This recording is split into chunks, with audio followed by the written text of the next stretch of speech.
قلت له روح لعبت من عندك، خابر اخوك خليه يجي ياخذك بسرعه. مع الاسف عليك، هانت بيك الاشره. خويا ابو طيبه الحقني حزام ظهري، اليوم حسونه حيطلقني وتعال خذ حقي. راح يجيك يا حزام ظهري. يلا خليه يجي. اخوي شنو صاير بيناتكم؟ خويا الحقني. وين صاير بيناتكم؟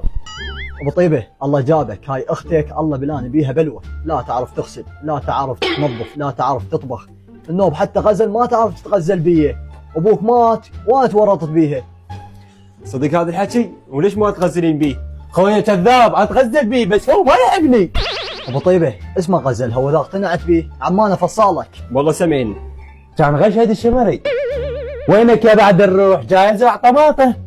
شنو بالطليان؟ شكرا جزيلا. سمعت ابو طيبه؟ عم خذ اختك وروح للبيت فكني. وين اخذها البيت؟ هاي مرتي تكسر علي، مرتك واختار بيها. يلا تعال. الخوه حبيبي انا ما عندي غيرك.